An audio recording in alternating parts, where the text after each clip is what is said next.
네, 투자의 재발견 미다스의 손 시간입니다. 우리 증시 상승세가 주춤해지면서 투자 전략에 대한 고민이 그 어느 때보다 깊어지는 시점입니다.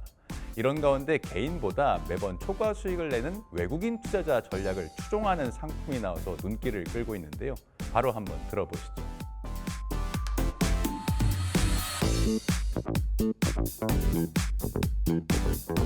실장님, 안녕하세요. 네, 안녕하십니까.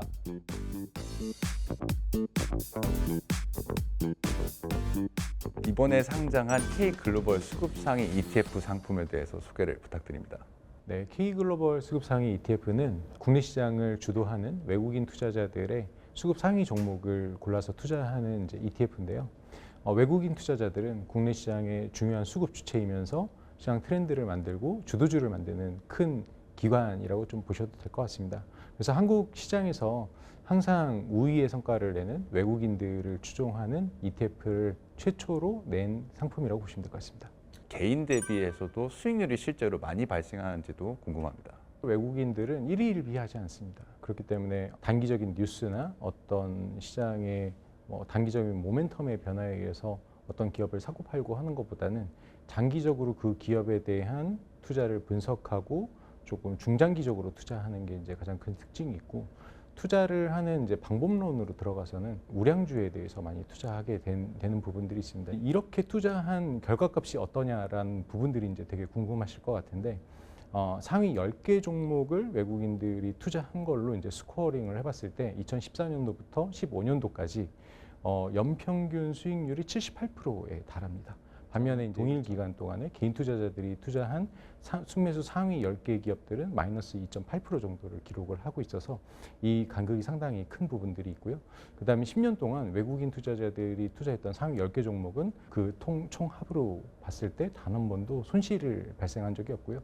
올해 같은 경우에도 6월 달까지 이 상위 10개 기업들에 대해서 외국인과 개인의 순매수한 기업들에 대한 평균값 수익률을 보게 되면은 외국인 투자자들의 수익률이 한 130% 정도, 개인 투자자들의 수익률이 한 9% 정도로 확연하게 수익률에서 우월한 부분들이 나타나고 있습니다. 해당 상품이 단순하게 외국인 투자 전략을 추종하는 상품은 아니라고 들었습니다. 구체적으로 어떤 전략인지 설명을 부탁드립니다. 단순하게 외국인들의 순매수만 보고 따라가면은 좋은 성과가 나올 수가 없습니다. 그런데 이제 외국인들이 어떤 관점에서 우리나라 주식들을 사는지에 대한 부분들을 보게 된다라고 하면은 결국에는 그 교집합을 봐야 되는데, 외국인이 사면서 그 다음에 지속적으로 기업의 이익이 우상향할 수 있는 기업들, 즉 이익 추정치가 올라가는 기업들에 대해서 봐야 된다고 좀 말씀드릴 수 있을 것 같고요.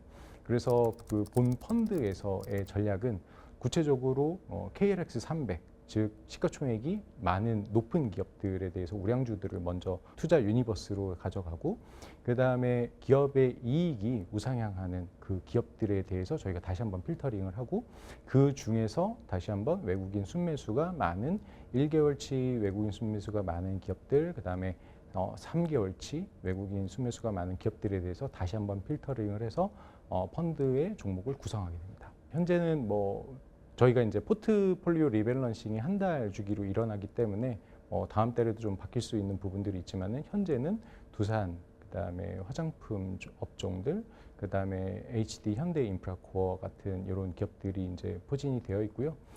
저희가 담고 있는 기업들은 이익 추정치가 계속 꾸준히 우상향하는 그런 섹터들에 포진이 되어 있어서 향후에도 좀 성과가 많이 기대되는 기업들이라고 보실 수 있겠습니다. 실제 매매하는 것과 시차가 좀 발생할 수도 있을 것 같은데요. 투자 시 유의할 점은 좀 어떤 것들인가요? 그게 이제 저희도 이 상품을 개발하면서 가장 고민했던 부분들 중에 하나입니다. 왜냐면은 갑자기 외국인들이 한 1년 정도 샀다가 갑자기 팔고 나가기 시작하면은 그때부터는 지수도 많이 빠지게 되고, 그 업종, 섹터, 그다음에 종목 같은 경우에도 많이 좀 빠지는 경우가 있는데, 오랜 기간 동안 투자했을 때 한 번 정도 발생할 수 있는 이벤트라고 저희는 생각을 하고 있고, 이 부분은 저희가 피해갈 수 없는 부분이라고 생각을 하고 있습니다. 시장을 주도하고 중장기적으로 우상향할 수 있는 기업들에 대한 방법론으로 봤을 때는 사실 매매의 시점에 차이가 발생할 수 있지만은, 저희가 생각했을 때 한 달 정도의 리밸런싱이다라고 하면은 긴 시계열로 봤을 때는 항상 시장을 아웃퍼폼 할 수 있는 기업들에 대해서 투자를 꾸준히 하는 방법론을 가져가는 ETF다, 이렇게 봐주시면 좋을 것 같습니다. 단기적으로 좀 큰 수익을 원하는 투자자분들이 많으실 것 같은데 해당 ETF 상품은 좀 어떤 투자자분들이 투자할 때 적합한 상품인가요? 아주 좋은 질문이신데요. 뭐 저도 개인적으로는 이제 해외 2배 레버리지 ETF에도 이제 종종 좀 자산 배분해서 투자를 하고 있는데 또 이제 그런 투자자분들은 그 종목이나 아니면 투자에 있어서도 되게 좀 노하우가 많은 투자자분들인 것 같고요. 이 펀드 같은 경우에는 국내 시장을 좀 그 리뷰를 해봤을 때는 특정 종목과 섹터가 꾸준하게 우상향하는 부분들이 과거에도 있었고 지금 현재에도 좀 반복되는 부분들이 있습니다. 근데 저희가 이 상품을 기획하면서 가장 또 고민했었던 부분들 중에 하나는 뭐 예를 들어서 조선이 좋으면은 또 조선을 따라갔다가 화장품이 좋으면 화장품을 따라갔다가 이게 계속 저희는 따라가면서 투자자분들이 투자를 하셔야 되는데 이게 엇박자가 나는 경우들이 있습니다. 조선이 너무 좋다고 해서 정말 좋은 뉴스가 나왔을 때 고점에 사게 되면은 단기적으로 한 20-30% 정도 손실이 날 수도 있는 부분들이 있는데 계속 고점에서 사서 저점에서 팔고 다시 고점에서 사고 저점에서 팔고 이런 부분들을 반복할 수 있는 부분들이 있는데 이 저희가 개발한 이 ETF 같은 경우에는 저희가 알아서 주도 업종들을 쫓아가면서 투자를 하기 때문에 실질적으로 한국 시장에서 계속 주도주를 나는 쫓아가면서 고민 없이 좀 투자를 하고 싶다라고 하는 투자자분들에게 가장 적합한 상품이라고 생각하고 있습니다. 네, 오늘 여기까지 듣겠습니다. 감사합니다. 네, 감사합니다.